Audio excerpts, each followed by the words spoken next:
On parle beaucoup de l'emprunt de l'astrologie à l'astronomie, notamment en ce qui concerne les nouvelles planètes, dont les noms, Uranus, Neptune, Pluton, plus les astéroïdes, Pallas, Junon, Vesta, Cérès, etc., sont dictés par les astronomes et ne sont pas le résultat d'un travail des astrologues.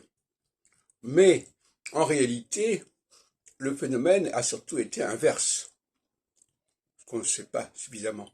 C'est-à-dire que lorsque les astronomes ont voulu nommer les planètes du système solaire, celles qu'ils connaissaient à l'époque, donc celles du septénaire, eh bien, ils ont puisé dans le savoir astrologique. Alors, peut-être parce qu'il y avait une communion entre les deux professions, astronome et astrologue, peu importe ici, mais en tout état de cause, le matériau utilisé par les astronomes, qui étaient ou pas astrologues, venait de l'astrologie et ne faisait sens que pour l'astrologie. Par conséquent, il y a eu en fait, c'est plus compliqué que ça, un contresens. Ce qui veut dire que les astronomes qui ont emprunté à l'astrologie ne comprenaient pas ce qu'ils empruntaient. Ils ne comprenaient pas la portée de ce qu'ils empruntaient. Et c'est ça qui est intéressant dans un emprunt, c'est quand l'emprunteur ne prend pas la mesure de ce qu'il emprunte, pour ce genre de raison. Alors, ils ont pris chez Ptolémée, probablement, qui était un astronome par ailleurs, dans la Tétrabible, Ptolémée, l'auteur de l'Almageste, ils ont puisé dans le dispositif des domiciles des planètes. Alors, lui, il appelait ça le domicile des planètes, déjà. Mais en réalité, tout porte à croire qu'il ne s'agissait pas des planètes, mais c'était des dieux. La preuve en est d'ailleurs que chez Manilius, les noms attribués aux signes zodiacaux vont bien au-delà des noms des domiciles des planètes en domicile, puisqu'il y a beaucoup d'autres dieux qui ne sont pas, qui figurent pas dans le système solaire, du moins avant l'ère moderne.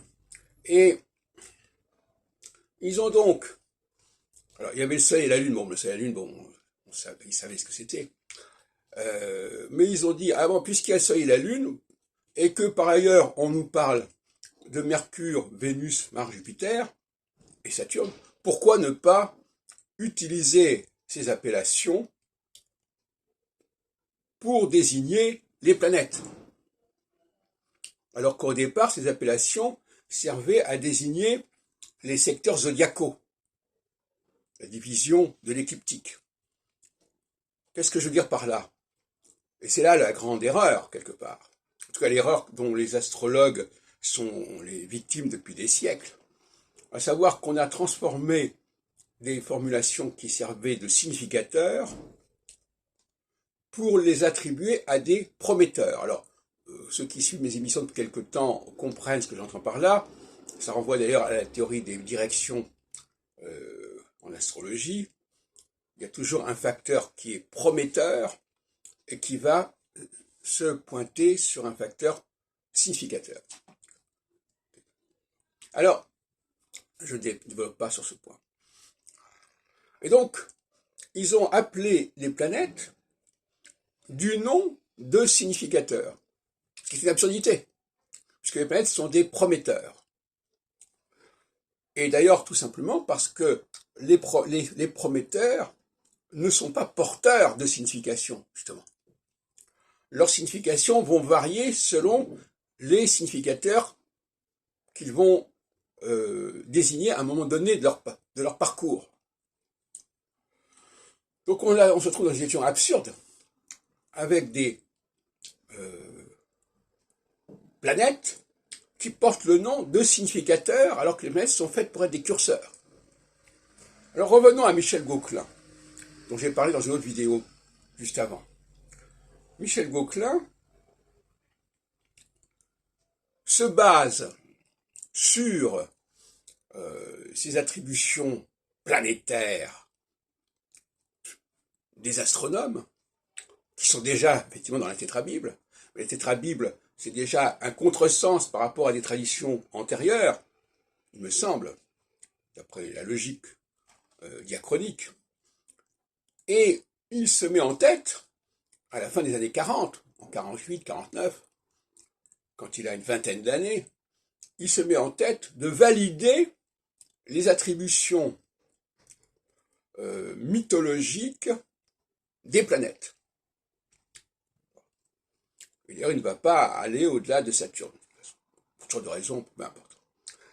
Et donc son pari, c'est de montrer que le nom des planètes, qui sont des significateurs, je l'appelle encore une fois, correspond à des catégories socio-professionnelles. Alors, plus ou moins. Mars, c'est les sportifs, Saturne sur les savants, etc., etc. Je vous renvoie à ces ouvrages, dont le premier était L'influence des astres, en 1955, 400 ans après la fameuse pseudo-édition de Nostradamus des prophéties. Passons. Et donc, il fait cela avec l'aide de son épouse, François Schneider, Gauquelin, et il démontre, et d'ailleurs ils s'en extasient tous les deux, que ça correspond, que le nom des planètes correspond aux attributions professionnelles qui vont avec, d'après leurs travaux statistiques. Tout ça est basé évidemment sur l'heure de naissance, c'est-à-dire c'est basé sur le passage des planètes, non pas sur l'écliptique, mais dans le mouvement diurne, sur la base de 24 heures. Alors là déjà on change de registre, on change de dimension. On identifie la planète à l'ascendant, en quelque sorte. De même que l'ascendant peut changer au bout de 2 heures, telle planète dans le mouvement diurne va également passer à l'horizon, puis ne plus l'être, puis passer au méridien, etc., dans un temps extrêmement bref.